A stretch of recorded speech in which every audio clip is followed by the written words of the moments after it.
when it comes to content and DMs, what's your preference, or what's like the maybe ratio that you would recommend people, whether to focus more on one or the other one, test both? So I'll give you two answers. So my brain chemistry wants to do content. Like, I really want to do content. Like, I'm addicted. If I could post every hour, I would. Right? So there is a bias, human bias, to want to share your voice with the world. That's a human bias. Messaging is the least pleasant because you're more likely to feel rejection. But if you post and just wait for people to come to you, you are handing all of your pipeline, all of your business to an algorithm that owes you nothing. And it could work brilliantly today. It could work brilliantly tomorrow, and then it's gone. So I would say to people, yes, post content, 100%. I love posting content.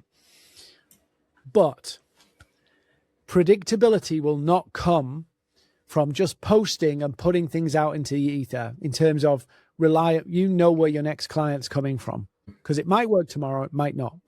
So outreach gives you more control, but obviously emotionally has the biggest negative consequences of rejection and all that kind of stuff. And you just have to grow a pair for that, really.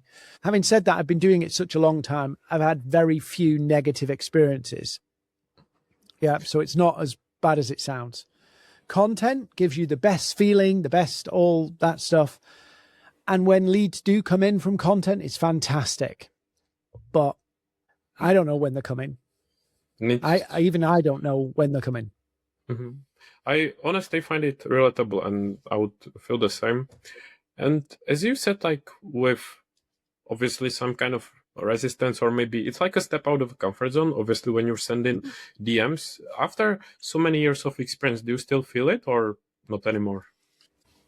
Yes, you do. You do. It's not as dramatic. It's not as emotional. You know, I can't remember the exact scenario, but maybe a few years ago, I'll tell you a funny story about my experiment with automation as well. But a few years ago, and we're talking maybe 5-6 years ago, I sent a message to somebody and they reacted horrifically. It was me writing the message. It wasn't a robot. It was me writing the message. But one person took offense to me sending them a message, not just the message, just the act of sending them a message. That's terrible. I was like, that's not, yeah, it's like, that's not okay, and all this kind of stuff. And it did shake me a little bit, and I did feel horrible for it. And then I was like, really? Like, and since then, that person has asked for my help, which was quite funny. So the more risk, the biggest embarrassment for me actually is, and it's never happened since, but I'll tell you about my automation mistake. It's never happened since, but the biggest embarrassment for me would be a professional embarrassment of hitting up a competitor trying to sell them. That post that we talked about earlier is exactly that. If I did that to somebody else, it would be more embarrassing for me to go, oh, what an idiot. Because, you know, a competitor knows what I'm doing, and it's like, ugh, you just look like an idiot in front of somebody else. So I think that's the biggest one for me. But do you want to hear my mistake? Yes, of course.